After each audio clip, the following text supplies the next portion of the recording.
விதவிதமான ஊனங்களைக் கொண்டவர்கள் கோவில்களைச் சுற்றினாலும் நிவர்த்தி ஏற்படுவதில்லை. கோவில் திருப்பணியை ஆற்றுபவர்களாயினும் அவர்களுக்கு நேரவிருக்கும் தீரா துயரங்களிலிருந்து தப்பிவிட முடிவதில்லை. மரணப்படுக்கையில் இருக்கும் அரசியல் அல்லது மதத் தலைவர்களின் பொருட்டு ஏகோபித்து தெய்வங்களை அர்ச்சித்தாலும் யமதர்மர் விட்டுவிடுவதில்லை. பொருளாதாரத்தை முன்னிட்டு தெய்வங்களை வேண்டி வரும் சில ஏழை குடும்பங்கள் வறுமையில் இறங்கி யாசகத்தை ஏற்கும் நிலைமைக்கோ அல்லது தற்கொலைக்கோ முற்பட்டு விடுவதையும் நாம் பார்த்து வருகிறோம். எனவே வறுமை, துன்பம், துயரம், கவலை, விபத்து போன்றவைகள் நம்மை பற்றி கொள்ளும் சமயங்களில் கூட பகவான் நம்மிடையே ஆஜராகாமல் இருப்பதுடன் நாம் எவ்வளவு கதறி குவியழித்தாலும் கூட நம்முடைய முறியடிகளை செவியில் ஏற்றுக்கொள்வதாக கூட தெரியவில்லை. ஆகவே தெய்வங்களுக்கு சூட்டப்பட்டிருக்கும் ஆபத் பாந்தவன், கருணாமூர்த்தி போன்ற பல மேன்மையான பதங்களை நாம் மறுக்க வேண்டியிருப்பதுடன் தெய்வங்களின் இயக்கத்தில் கூட சந்தேகம் கொள்ள வேண்டியிருக்கிறது. இத்தகைய சந்தேகங்களுக்கு தெய்வ கலாச்சாரத்திய காலத்தியவர்கள் இடம் வைத்து கொள்ளவில்லை. பாவங்களுக்குற்ற தண்டனைகளில் அக்காலத்திய பொதுமக்கள் சந்தேகமற்ற நம்பிக்கையை வைத்திருந்ததுடன் தெய்வங்களின் இயக்கத்தை முகாந்திரத்துடன் உணர்ந்தும் வந்தனர். அவர்கள் வம்ச பரம்பரையாக நல்லவர்களாக, யோக்கியர்களாக வாழ்ந்து வந்தார்கள். எனினும் ஏதோ ஒரு சிலர் லேசான கஷ்ட நஷ்டங்களுக்கு இலக்காகாமலும் இல்லை. ஆனால் அவைகளை தங்களுடைய முற்பிறவியின் அற்ப பிழைகளுக்கான வினைகள் என்பதையும் நம்பி வந்தனர். உலகில் தூய ஆட்சியும் நேர்மையும் குன்ற ஆரம்பித்த காலத்திலிருந்து பெரும்பாலான மக்கள் ஒவ்வொரு ஜென்மாவிலும் பாவங்களையும் கொடிய பாவங்களையும் படிப்படியாக பெருக்கிக் கொண்டே வந்துவிட்டதால் ஆபத் பாந்தவன் ஆஜர் கொடுப்பதற்கு பதிலாக வினைகளை விடுவித்து வருவதில் நியாயத்தை உணராமல் இருக்கக்கூடாது. மானிடர்களின் துயரங்களுக்கு முற்பிறவிகளின் பாவங்களே காரணம் என்பதாக பலர் என்னிடம் சொல்ல கேட்டு வருகிறேன். ஆனாலும் அதே நபர்கள் மனஸ், வாக்கு, செயல் இம்மூன்றிலும் கொண்டவரையில் பாவங்களை ஏற்று வருவதையும் நான் பார்த்து வருகிறேன். இத்தகையவர்களை எந்த வரிசையில் சேர்ப்பது என்பதே எனக்கு புரியவில்லை. தவிர பிறர்க்கு ஊழ்வினை நேரும் பொழுது முற்பிறவியின் காரணத்தை கூறி வரும் பெரும்பாலோர் அதே ஊழ்வினைகளினால் தங்கள் துயரங்களுக்கு இலக்காகும் பொழுது நாங்கள் ஏதோ மாசற்ற உத்தமர்களைப் போலவும் ஆனால் தற்போது தெய்வ சோதனையை அடைந்திருப்பதாகவும் பேசி வருவதையும் பார்த்து வருகிறேன். தெய்வ சோதனை என்பது நம்மை போன்றவர்களுக்கு அருளப்படுபவைகள் அல்ல. தெய்வங்களினால் சோதனையை விடுவித்து உடனடியாகவோ சற்று நேரம் பொறுத்தோ ஓர் அற்புதத்துடன் நிவர்த்தியை அருளப்படுவதே தெய்வ சோதனையாகும். அதாவது தெய்வசாது என்ற நிலையினரின் தன்னலமற்ற தீவிர பக்தியின் மேன்மையை தெளிய வைக்க வேண்டியதன் பொருட்டு தெய்வங்களால் அவர்களுக்கு அருளப்படுவதே தெய்வ சோதனையாகும். இக்காலத்தில் விதவிதமாக நிவேதனை துயரங்களிலிருந்து காப்பாற்றும் பொறுப்பை பகவான் ஏற்காமல் இருப்பதையும் அற்ப வினைகளை அபூர்வமாக ஏற்று வந்த சென்ற காலத்தியவர்கள் நிம்மதியுடன் வாழ்ந்து வந்ததையும் மேலே குறிப்பிட்டேன். ஆனால் ஆபத் பாந்தவன் என்ற பொறுப்பை பகவான் ஏற்பதில்லையா என்ற கேள்வியை நீங்கள் போடலாம். நிச்சயமாக பகவான் பொறுப்பை ஏற்காமல் இல்லை. யாருக்கு? மானிடப்பிறவியின் குறிக்கோளை, தெய்வசாது அல்லது மகானின் நிலை உணர்ந்து எவர் அந்த நிலைக்கு உயர்ந்து விடுகிறாரோ அவருக்குத்தான் பகவான் பொறுப்பேற்கிறார். அதாவது எவரொருவர் பாபங்களையும் மறந்து பகவானே கதி என்று அமர்ந்து விடுகிறாரோ அவருக்கு எக்கணத்திலும் துணை புரிந்து வருவதுடன் அத்தகையவருக்கு ஏதாவது ஆபத்து நேரவிருந்தாலும் உடனடியாக காப்பாற்றியும் விடுகிறார். தெய்வசாதுவின் நிலையை அடையும் தருவாயிலிருந்த அருணகிரிநாதர் ஓர் கோபுரத்தின் உச்சியிலிருந்து விழுந்தும் முருக பகவானால் காப்பாற்றப்பட்டார். பட்டினத்தார் கழுமரத்தில் ஏற்றப்பட்டும் பரமசிவனால் காப்பாற்றப்பட்டார். அருணகிரிநாதரைப் போல நாம் விழுந்து கைகால்களில் ஒன்றை இழக்க நேரிட்டுவிட்டால் பகவான் மிகவும் கிருபை கொண்டவர் என்றும் எனவே அவர் உயிரை காப்பாற்றி விட்டதாகவும் பகவானின் கருணைக்கு இதுவே அத்தாட்சி என்றும் நாம் பேசி வரலாமே தவிர அதே விபத்தில் உயிர் போயிருந்தால் பகவானின் கிருபையால் உயிர் போய்விட்டது என்று சொல்வதில்லை. அல்லது ஏதாவது ஓர் விபத்தில் உயிர் பிழைத்து விட்டாலும் கூட மூளை சிதறி ஆயுள் பூராவும் மற்றவர்களுக்கு வேதனையை கொடுக்கும் பைத்தியமாக மாறிவிட்டாலும் பகவான் கிருபையால் என்று கூறுவதில்லை. எனவே முற்பிறவியின் தீய செயல்களுக்கு தகுந்தவாறு ஏற்றத்தாழ்வான தண்டனைகளுக்கு நாம் இலக்காகி வருவதை உணர வேண்டுமே அல்லாது பகவான் ஏதோ விபத்துகளிலிருந்து காப்பாற்றிவிட்டதாக பேசி வருவது அர்த்தமற்றதாகும். நம்முடைய யோக்கியதை நிலை எத்தகையதென்பதை நாமே சற்று நிதானித்து தெரிந்து கொள்ள வேண்டும். எனினும் ஓரளவு உயர்ந்தோருக்கு ஏதும் ஆபத்துகள் அணுகாதவாறு பகவான் கண்காணித்தும் வருகிறார். தவிர தீயவினைகள் ஒருபுறம் இருக்க நாம் முற்பிறவியில் எந்தெந்த குறிப்பிட்ட நற்செயல்களை புரிந்து வந்திருக்கின்றோமோ அவைகளுக்குற்ற நல்ல மனைவி அல்லது கணவன், நல்ல சந்ததிகள், ஆரோக்கியமான வசதி, வீடு, ஜவேஜி, தோட்டம், செல்வாக்கு, அழகு போன்றவை பல பொருளுலகத்திய இன்பங்கள் பகவான் அளித்து வருவதையும் ஒதுக்கிவிடக்கூடாது. மகானின் நிலையை அடையும் தருவாயில் இருந்த அப்பரை சமண அரசன் பல விதங்களில் மரண தண்டனைக்குட்படுத்தியும் சிவபெருமானால் காப்பாற்றப்பட்டார். உதாரணமாக ஓர் பெரும் கருங்கல்லில் கட்டப்பட்டு நடுக்கடலில் எறியப்பட்டும் சற்றேனும் பாதிக்கப்படாமல் கரையேறினார் அப்பர். ஓர் சமயத்தில் யானையாக இயங்கி வந்த ஓர் புராண காலத்தை உயர்ந்தவரை ஓர் முதலை கவ்விய போது மகாவிஷ்ணு அந்த யானையை காப்பாற்றி சாப விமோசனத்தையும் அளித்தார். எனவே ஆபத் பாந்தவன் என்ற தனது பொறுப்பை பாத்திரமானவர்களுக்கு பகவான் ஏற்பதை நாம் அறிய வேண்டுமே தவிர நம்மை போன்றவர்களின் அறைகூவலுக்கு பகவான் உடனடியாக ஆஜர் கொடுக்காததை கண்டிக்க முற்பட்டு விடக்கூடாது. பலர் தங்களது ஆழ்ந்த துயரத்தில் தெய்வத்துக்கு கண்ணில்லையா என்றும் கேட்டுவிடுகின்றனர். பெரும்பாலான மக்களின் பயங்கரமான செயல்களும் அநீதிகளும் மோசடிகளும் தாண்டவமாடி வரும் இக்காலத்திலும் ஓரளவு மழையை பகவான் வழங்கி வருவதன் மூலம் கருணாமூர்த்தி என்பதையும் ஓரளவு விளைபொருள்களையும் தானியங்களையும் அருளி வருவதன் மூலம் தயாநிதி என்பதையும் நாம் மறந்துவிடக்கூடாது. எனினும் பொதுமக்களும் இராஜாங்கங்களும் எந்த அளவுக்கு நீதியிலிருந்து விலகுகின்றனரோ அந்த அளவுக்கு தெய்வங்களும் தங்களுடைய கருணையையும் தயையும் குறித்து கொண்டே வருவதில் நீங்கள் நியாயத்தை உணராமல் இருக்கவும் கூடாது. இத்தகைய தெய்வங்களின் நடவடிக்கைகளை நவீன விஞ்ஞானத்தினால் தடுத்து நிறுத்த முடியாது. ஆனால் இராஜாங்கங்கள் பிரஜைகளை மனிதர்களாக நிலவ வைக்கும் விஞ்ஞானத்தை ஏற்றாலே தெய்வங்களின் நடவடிக்கைகளை தடுத்து நிறுத்திவிட முடியும்.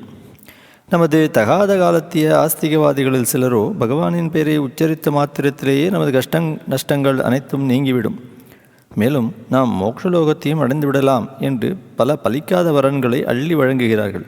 மற்றும் சிலரோ நினைத்த காரியங்களில் கைமேல் சித்தி பெறுவதற்கான தெய்வ ஸ்தோத்திரங்களை அச்சிட்டு தள்ளி ஜீவனாபாயத்தில் இயங்கி வருகின்றனர்.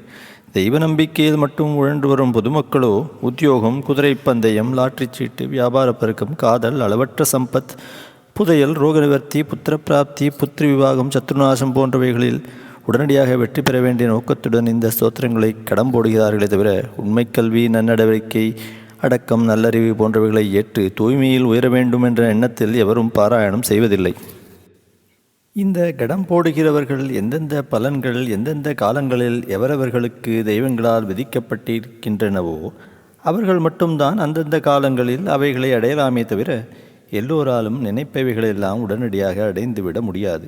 எனவே ஸ்தோத்திரங்களுக்கும் கைகூடுவதற்கும் சம்பந்தம் கிடையாது. இதே விதமாக மாந்திரீகம், தெய்வ ஹோமம் போன்றவைகளால் கோளாறுகளையோ குறைகளையோ போக்கிக் கொள்ளவும் முடியாது. புராண காலத்தியவர்கள் கூட தங்களுடைய நோக்கங்களுக்கு ஹோமங்களை நடத்தவில்லை. 2000 ஆண்டுகளுக்கு முந்தைய மேற்கத்திய நாடுகள் தெய்வ ஹோமங்களை கடமையாக புரிந்து வந்ததுடன் அவைகளின் மூலம் சிற்சில பிரச்சனைகளில் நேரக்கூடிய சாதகவாதங்களையும் அறிந்து வந்தன. எனவே மானிடர்கள் தங்களுடைய இஷ்டங்களை நிறைவேற்றிக் கொள்வதற்கான எந்தவித மத்தையோ ஸ்தோத்திரங்களையோ தெய்வங்கள் அங்கீகரிக்கவில்லை. மேலும் தன்னை அண்டி வந்து பிரார்த்தித்தால் எந்த விதமான கோரிக்கையும் நிறைவேற்றி கொடுப்பதாக எந்த தெய்வமும் கூறவில்லை. ஹோமங்கள், கர்மாக்கள், ஸ்தோத்திரங்கள் எல்லாம் தெய்வங்களை கடமையுடன் ஆராதிக்க வேண்டியதின் பொருட்டு தெய்வீக பெரியோர்களால் அருளப்பட்டவைகளாகும். ஆனால் சமீப காலத்தியவர்கள் இவைகளை வினைகளை நிவர்த்திக்காக பயன்படுத்த வகை செய்துவிட்டனர். ஏதோ பல ஆண்டுகளுக்கு பிறகு உத்தியோகத்தில் அமர்ந்து சம்பாதிக்க வேண்டியதன் பொருட்டு நமது குழந்தைகளை இன்றையிலிருந்தே பள்ளிக்கு அனுப்பி வைப்பதைப் போலவும் பல ஆண்டுகளுக்கு பின்பு அடையப்போகும் பலனை உத்தேசித்து விருட்சங்களின் விதைகளை இன்று நட்டு வருவதைப் போலவும் வருங்கால பிறவிகளில் துயரங்களற்ற வாழ்வை ஏற்பதற்கு இப்பிறவிலேயே பாபங்களுக்கு பயந்து வாழ்க்கையை ஏற்க வேண்டும். சென்ற பிறவியில் அதிபாதக செயல்களை புரிந்து வந்த ஒருவன் இப்பிறவியில் கன்றாவியுடன் தவித்து வரும்போது அவனை இன்னார் என்று கண்டுபிடித்துவிடும் சக்தியை பகவான் நமக்கு அளித்தால் நாம் அவனிடம் இரக்கம் காட்ட மறுப்போம் என்பதுடன் நாமும் பிழைகளை இழைப்பதில் உஷாரையும் கொண்டு விடுவோம். பகவானோ பாவங்களை புரிபவர்களுக்கு அதே கணத்தில் குலை நடுங்கும்படியான தண்டனைகளை விதிக்காமல் மறுபிறவியில் விடுவித்து வருகிறார். அப்படி விதித்திருந்தால் எவனும் ஒரு தவறை இழைப்பதற்கு கூட பயப்படுவான். ஆனால் மக்கள் தண்டனைகளுக்கு பயந்து குற்றங்களை விடுவதை தெய்வங்கள் விரும்பவில்லை. மக்கள் இயல்பிலேயே குற்றங்களை தவிர்த்து வர வேண்டும் என்பதே தெய்வங்களின் விருப்பமாகும். தெய்வங்களின் பிரதிநிதிகளாக விளங்கி வந்த அரசர்கள் பல லட்சக்கணக்கான ஆண்டுகள் வரையில் தெய்வங்களின் விருப்பத்தை நிறைவேற்றி வந்தார்கள். இந்த இடத்தில் மற்றொரு விஷயத்தையும் கூறிவிடுகிறேன். ஓர் பரம உத்தமனுக்கு சிறந்த விவேகி, சாது ஒருவன் தீங்கு இழைப்பானேயானால் அவனுக்கு அதே பிறவியில் பகவான் தண்டனை அளிக்கிறார். ஓர் மகானுக்கு தீங்கிழைக்க யாராலும் முடியாது. எனினும் எவனாவது ஒருவன் தீங்கிழைக்க முயற்சித்தால் அதே கணத்தில் அவன் அதன் விளைவை ஏற்று உடனடியாக நீங்கவும் பெற்றுவிடுவான். பொதுவாக நம்முடைய விரோதிகளுக்கு ஏதாவது ஆபத்து நேர்ந்தால் நமக்கு கேடு விளைவித்ததின் விளைவுகளை அவர்கள் தற்போது அனுபவித்து வருவதாகவும், நமக்கு கஷ்டங்கள் நேரும் பொழுது அவர்களும் அதே விதமாக நம்மை சுட்டி காட்டுவதும் வழக்கமாக இருந்து வருகிறது. பரஸ்பரம் இப்படி நினைத்து வருவது ஓர் பிழையாகும். அவரவர்களுக்கு நேர்ந்து வரும் ஆபத்து, துயரம் போன்றவைகள் ஒவ்வொன்றும் அவரவர்களுடைய ஊழ்வினைகளே ஆகும். நமது ஆத்மா. ஸ்வப்னம் என்பது பொதுவாக நமது எண்ணங்களை பிரதிபலிப்பவைகள் ஆகும். நம்மால் பார்க்கப்பட்ட அல்லது அறியப்பட்ட சில நிகழ்ச்சிகளை சற்று மாறுபட்ட விதங்களில் நாம் கனவுகளில் ஏற்கலாம். அன்றாட வாழ்க்கை நடப்புகளை பல வகைகளிலும் காணலாம். கனவில் தோன்றுபவர்களை பின்பு நேரடியாக சந்திக்கவோ அல்லது அவர்களிடமிருந்து செய்திகளை ஏற்கவோ நேரிடலாம். கனவில் தெய்வங்களை காணலாம். ஆனால் நமக்கு விதிக்கப்பட்டிருக்கும் நஷ்டம், துயரம் போன்றவைகளை அவைகள் போக்கிவிடா. இறந்து போனவர்களை காண்கின்றோம், அவர்கள் பிழைத்து வருவதில்லை. நாம் தரித்திரர்களாக திண்டாடுவதைப் போலவோ குபேரன்களாக விளங்குவதைப் போலவோ இயங்கலாம். ஆனால் அத்தகைய நிலைமைகளை நாம் ஏற்க நேரிடும் என்ற நிர்பந்தம் கிடையாது. நாம் பறந்து போவதைப் போல் காண்கிறோம். ஆனால் ஜாக்கிரத்தில் நம்மால் ஒரு அங்குல உயரத்தில் கூட அந்தரத்தில் இயங்க முடிவதில்லை. எனவே ஸ்வப்னக பலன்களே நமது இஷ்டத்துக்கு முடிவு செய்துவிடக்கூடாது. எனினும் ஸ்வப்ன சாஸ்திரத்தில் இந்த விதமான காட்சிகள், ஜீவன்கள், பொருள்கள் போன்றவைகளை கண்டால் இந்த விதமான சாதாரண வாழ்க்கை பலன்கள் அல்லது விளைவுகள் போன்றவைகளை அடைவதாக கூறப்பட்டிருக்கிறது. பொதுவாக ஸ்வப்னம் உற்சாகமாக இருந்தால் நல்ல பலன், சற்று பயங்கரத்துடன் இருந்தால் ஏதாவது கெடுதல்கள் நேரிடும்.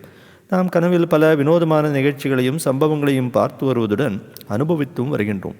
ஒரே கனவில் நாம் மனித ரூபத்திலிருந்து மற்றும் ஏதோ ஒரு சில உருவங்களை ஏற்கவும் நேரிடுகிறது. நம்முடன் சம்பாஷித்து வரும் ஓர் நண்பன் திடீரென்று மற்றொரு நண்பனாகவோ அல்லது ஓர் பிராணியாகவோ மாறிவிடுகிறான்.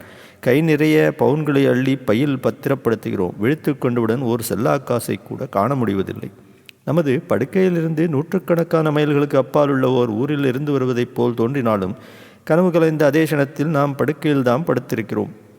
இன்பம், உற்சாகம், பயம், துக்கம் போன்ற உணர்ச்சிகளை கொண்ட சம்பவங்களையும் நாம் கனவில் ஏற்று வருகிறோம்.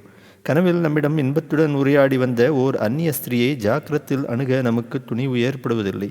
காரணம், கனவு ஓர் அற்புதமான பொய். எனினும் நம்மால் புரிந்து கொள்ள முடியாத ஓர் அற்புத சக்தி நம்முள்ளேயே இயங்கி வருவதை நம்மால் நம்பாமல் இருக்க முடிவதில்லை. இத்தகைய சக்தியைத்தான் ஆத்மா என்று சொல்லப்பட்டிருக்கிறது. இந்த ஆத்மாவின் சக்தியை புராதன உலகத்திய பிராமணர்களும் தெய்வ விவேகி ஓரளவு பண்டை காலத்திய பிராமணர்களும் உணர்ந்து வைத்திருந்தனர். இந்த வாக்கியத்திலிருந்து இவர்களை ஆத்மீக சக்தியை கொண்டவர்களாக நினைத்துவிடக்கூடாது. கடைசி நிலையினரான தன்னையும் துறந்த துறவிகள்தான் ஆத்மீக சக்தியை பெற்றவர்கள் ஆவர். ஆனால் தெய்வங்கள் தெய்வ விவேகிகளின் உடலிலிருந்து ஜீவாத்மாவை அகற்றி அவர்களுக்கு பிரபஞ்ச இரகசியங்களை தெளிவுபடுத்துவதற்கு வகை வகுத்து தந்தன. இந்த தெய்வ விவேகிகளின் ஜீவாத்மாக்கள் பல லோகங்களில் சஞ்சரித்து தெய்வங்களின் தரிசனத்தையும் மரணமடைந்த மானிடர்களுக்கு கொடுக்கப்பட்டு வரும் வெகுமானம், தண்டனை முதலியவைகளையும், ஜென்மாக்களின் இடைக்கால நிலைமையையும், மற்றைய ஜீவராசிகளின் பிறப்புகளின் காரணங்களையும், தெய்வ சிருஷ்டிகளில் அடங்கியிருக்கும் பல இரகசியங்களையும், கடைசியாக இவைகள் அனைவற்றிற்கும் மூல பொருளான ஒரே கடவுளையும் கிரகித்தறிந்து திரும்பவும் உடலை வந்து அடைந்தன. கூடுவிட்டு கூடுபாய்வதற்கும் இதற்கும் சம்பந்தமில்லை. அதாவது அவர்கள் சாஸ்திரங்களின் மூலம் அறிந்து வைத்திருந்தவைகளை நேரில் கண்டு கழித்ததாகவும் கூறலாம். இத்தகைய ஜீவாத்ம சஞ்சாரத்தை ஏற்று வந்த சமயங்களில் அவர்கள் பேரின்பத்தைப் போலுள்ள உணர்ச்சியை ஏற்று வந்ததாகவும் சொல்லப்படுகிறது. ஆனால் பேரின்பம் என்பது தன்னையும் துறந்த துறவிகளுக்கு மட்டும்தான் உண்டு. ஒவ்வொரு நாட்டில் பிராமணர்களாலும் ஏற்கப்பட்டு வந்த இந்த ஜீவாத்ம சஞ்சாரம் காலப்போக்கில் தன்னுடைய தரத்தை படிப்படியாக இழந்து வந்தாலும், நான் அறிந்த வரையில் எகிப்தியர்களும் இந்தியர்களும் அமெரிக்க மாயாக்களும் கனானியர்களும் பிரிட்டன்களும் கிமு 4ஆம் நூற்றாண்டில் கூட ஓரளவு உன்னத நிலையில் இயங்கி வந்தனர். இத்தகைய ஜீவாத்ம சஞ்சாரத்தையும் சற்று தரம் குறைந்த நாட்டினர்களால் ஏற்கப்பட்டு வந்த தெய்வ தரிசனத்தையும் இக்காலத்திய ஐரோப்பியர்கள் மிஸ்டரி என்று கூறுவதுண்டு. எகிப்தியர்களின் மகத்துவத்தை ஆராய்ந்து வியந்த ஓர் ஆங்கில மேதாவின் வரிகளை கேளுங்கள். Something of mystery, something of the occult clings to the Egyptian. However, we may try to dispel the illusion. This power the residents of contemporary Egypt had over the old Greek. They work a spell upon the mind of whoever contemplates them, which no reasoning can quite exorcise. We know and we believe that these were ordinary mortals like ourselves, and yet In spite of this knowledge, we feel that there was something quite different about them, and this superstitious feelings perhaps lies at the foundation of the mysterious charm that the Egyptians have exercised upon all succeeding generations.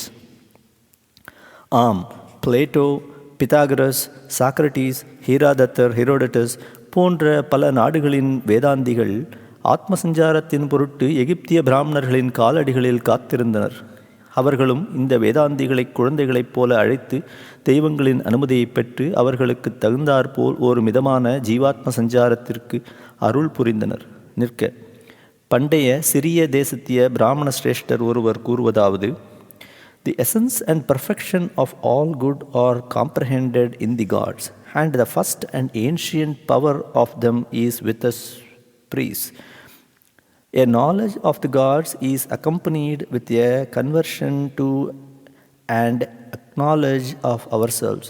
I say, therefore, that the more divine part of man, which was formerly united to the gods by being aware of their existence afterwards, entered into another state and became fettered with the bonds of necessity and fate. Hence, it is requisite to consider how he may be loosed from these bonds. There is, therefore, no other dissolution of them than the knowledge of the gods. This is the aim of the priestly lifting of the soul to divinity. Mysticism is a divine causation revealed by the deities to the sacerdotal caste, Brahmins, of the various countries of the ancient world. A mystic is one who had been initiated into the esoteric knowledge of divine things. It is beyond human comprehension as the decrees of the gods. It has associated with it some hidden or recondite meaning, especially of a religious kind. Certain religious rites to which only specially selected worshippers and spiritually enlightened mind were admitted after initiation and vows of secrecy had been imposed. நிற்க ஆத்மா என்ற ஓர் சக்தி இருந்து வருவதை நாம் தெரிந்து கொண்டோம். அந்த ஆத்மா இந்த பிரபஞ்சம் பூராவிலும் நிறைந்திருப்பதாக சொல்லப்படுகிறது. எனவே ஒவ்வொரு ஜீவராசியிலும் ஜீவாத்மா இயங்கி வருகிறது. கனவையும் கனவில் தோன்றும் சூழ்நிலைகளையும் தெய்வங்கள் தோற்ற வைக்கின்றன. நமது ஜீவாத்மாவோ புதிய உடல் ஒன்றை அமைத்து கொண்டு ஸ்வப்ன உலகில் விதவிதமான அனுபவங்களுக்கு நம்மை இலக்காக்கி வருகிறது. அதாவது படுக்கையில் இருக்கும் நமது பூத உடல் உண்மை உடல் கனவில் சஞ்சரிப்பதில்லை என்பதை நாம் தெரிந்து கொண்டிருக்கிறோம். எனினும் கனவின் நிகழ்ச்சிகளை நமது பூத உடலுடன் நாம் அனுபவித்து வருவதாகத்தான் அந்த சமயத்தில் தோன்றுகிறது. தவிர குறிப்பாக இந்த விதமான இன்பக் கனவுகளை காண வேண்டுமென்று நினைத்து படுத்தாலும் நம்மால் காண முடிவதில்லை. ஆனால் சென்ற காலத்திய சிறந்த விவேகிகளும் தெய்வ விவேகிகளும் தங்களுடைய பிரச்சனைகளுக்கு கனவுகளின் மூலம் தீர்வு கண்டு வந்தனர். பொதுவாக தெய்வ சாதுக்களுக்கோ முக்கியமாக மகான்களுக்கோ உலகப் பிரச்சனைக்கும் வாழ்க்கை பிரச்சனைக்கும் இடம் கிடையாது. எனினும் ராமர் தியாகராஜ சுவாமிகளின் கனவில் தோன்றி அவருடைய குறியை தீர்த்து வைத்தார். தியாகராஜ சுவாமிகள் தெய்வ சாதுவாக இயங்கி வந்தபோது அவருடைய தமையனார் சுவாமிகளால் ஆராதிக்கப்பட்டு வந்த விக்கிரகங்களை காவேரி ஆற்றில் போட்டுவிட்டார். ஒரு சில நாட்கள் கழித்து சுவாமிகளின் கனவில் ராமர் தோன்றி விக்கிரகங்கள் தங்கியிருக்கும் இடத்தை அறிவித்து சுவாமிகளுக்கு நிம்மதியை அளித்தார். ஏன், கனவில் அளிக்கப்பட்ட ஓர் பொருள் விழிப்பிலும் இயங்கக்கூடிய அற்புதத்தையும் பகவான் தோற்ற வைப்பதுண்டு. மாணிக்க வாசகர் தெய்வசாதுவாக விளங்கிய சமயத்தில் அவருடைய கனவில் பெற்ற மாணிக்கத்தை அவர் உண்மையாகவே காணவில்லையா? மகானாக விளங்கின பட்டினத்தடிகள் மகாலிங்கத்தினால் கனவில் வழங்கப்பட்ட பேய்க்கரும்பை திருவெற்றியூர் வரையில் ஏற்றிச் செல்லவில்லையா? எனவே சற்று உயர்ந்த நிலையினர்களுக்கு பகவான் பல விதங்களில் கனவில் அருள் புரிவதுண்டு. மிக்க உயர்ந்த நிலையில் அமர்ந்து வரும் துறவிகளுக்கு தெய்வங்களின் உதவி தேவையில்லை. அவர்கள் ஆத்மாவை தன் வசப்படுத்தி கொண்டு விடுபவர்களாவர். விழிப்பிலேயே ஓர் கனவு உலகத்தை சிருஷ்டித்து கொள்ளும் சக்தி அவர்களுக்கு உண்டு. அத்தகையவர்களின் மகத்துவத்தை வேறு இடத்தில் கொடுத்திருக்கிறேன். தவிர தெய்வ கலாச்சாரத்திய காலங்களில் நாடுகளின் முக்கியமான பிரச்சனைகளுக்கு தெய்வங்கள் கனவை அளித்து விதாயம் கூறுவதுண்டு. மேலும் மற்ற ஜீவராசிகள் பிறந்தவுடன் அவைகள் அறிந்து கொள்ள வேண்டியவைகளை கனவின் மூலம் கற்பிக்க பகவான் வகை செய்திருக்கிறார். இதை இன்ஸ்டிங்க்ட் என்று நாம் கூறி வருகிறோம். இவைகள் ஒருபுறம் இருக்க, நமது கனவு காலத்திய உடலும் கனவின் நிகழ்ச்சிகளும் ஓர் பொய்த்தோற்றம் என்பதை எவரும் அறியாமல் இல்லை. அதாவது கனவை ஓர் மாய்கை என்பதாக கொள்ள வேண்டியிருக்கிறது. இதைப் போலவே உலகையும் உலக வாழ்க்கையும் ஓர் நீண்ட கனவு என்பதாக வேதாந்தம் கூறுகிறது. ஆனால் உலகம் மாயை என்பதை நம்மால் ஏற்க முடிவதில்லை. சொப்பனத்துக்கோ பிரபஞ்சத்துக்கோ ஆதாரமாயிருக்கும் ஆத்மா என்பது சர்வசக்தியை கொண்டதாகும். அது ஒன்றே மெய்யானது, அது தன்மயமானது, நிர்மலமானது. அணு, பரம்பொருள், கடவுள், பிரம்மம் போன்ற பதங்கள் அனைத்தும் ஆத்மாவையே குறிப்பிடுபவைகள் ஆகும். இதைத் தவிர ஜீவன் என்று ஒன்று இருக்கிறது. அந்த ஜீவன் என்பது மாயையாகும். ஜீவனுக்கு சுகதுக்கங்களும் மகிழ்ச்சி கஷ்டங்களும் உண்டு. ஜீவனும் ஆத்மாவும் இணையாத பிறவியே கிடையாது. எனவே உலகில் பிறவி எடுக்கும் ராசிகள் அனைத்தும் ஜீவாத்மாக்களாகும். ஜீவன் என்ற மாயை ஆத்மாவை அண்டியவுடன் ஆத்ம உருவத்தை கற்பித்துக் கொள்கிறது. ஆயுள் முடிந்தவுடன் ஜீவாத்மா உடலை விட்டு வெளிக்கிளம்பி அந்த ஜீவனின் பாப புண்ணியத்திற்கு ஏற்ப இன்ப துன்பங்களை ஏற்று முடிவாக மற்றொரு ஜீவராசியில் புகுந்து விடுகிறது. அதாவது நமது பாப புண்ணியங்களுக்கு தகுந்தவைகளை ஜீவன் அனுபவிக்கின்றதே தவிர ஆத்மா அனுபவிப்பதில்லை.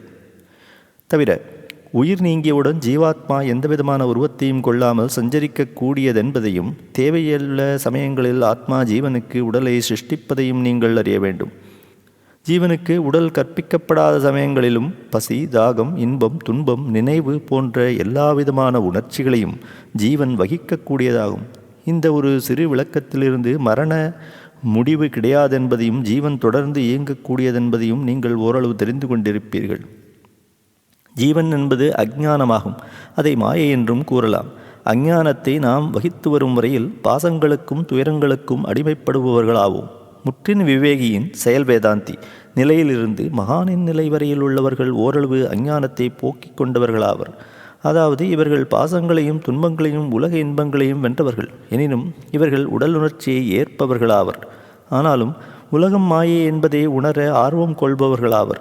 தன்னையும் துறந்த துறவிகளோ உலகைத் துறந்த துறவிகள் அல்ல. அஞ்ஞானத்தை முற்றிலும் அகற்றியவர்கள், ஆத்மீக சக்தியை அடைந்தவர்கள், அதாவது ஆத்மாவை தன் வசப்படுத்தி கொண்டவர்கள், தங்களது உடல் உள்பட யாவற்றையும் மாயிகையாக உணர்பவர்கள். ஆகவே எப்பொழுது ஒரு ஜீவன் என்ற அஞ்ஞானத்தை முற்றிலும் போக்கி ஆத்மாவுடன் தனித்து இயங்குகிறானோ அப்பொழுதுதான் அவன் அந்த பரம்பொருளான ஒரே கடவுளை, தெய்வங்களை அல்ல, உணரவும் அதற்கு பிறகு கடவுளுடன் இணைந்துவிடவும் முடியும் என்பதை அறிய வேண்டும். அதாவது துறவியாகவும் அதற்கு பின்பு ஞானியாகவும் இயங்கலாம். நிற்க ஆத்மாவையும் இன்பத்தையும் பரிசீலித்த சாக்ரட்டிஸ் 469-399 இவைகளுக்கு தூய்மையை அடிப்படையாக இயங்குவதாக வெளியிட்டிருக்கிறார். வெர்ச்சு இஸ் நாலெட்ஜ் என்பது அவருடைய அருள்வாக்காகும். அதாவது பொருள், குடும்பம் போன்றவைகளில் பற்றை தவிர்ப்பதையே தூய்மை என்றும் அதுவே புத்தி என்றும் அவர் கூறியிருக்கிறார். இத்தகைய கடைத்தேறும் நிலையை, முற்றின விவேகின் நிலை ஒருவன் அடைந்துவிட்டாலே தெய்வங்கள் அவனை விரைவில் உயர்த்தி பேரின்பம் என்ற ஆத்மீக நிலைக்கும் அருள் புரிகின்றன என்பதை அவர் அருளியிருக்கிறார்.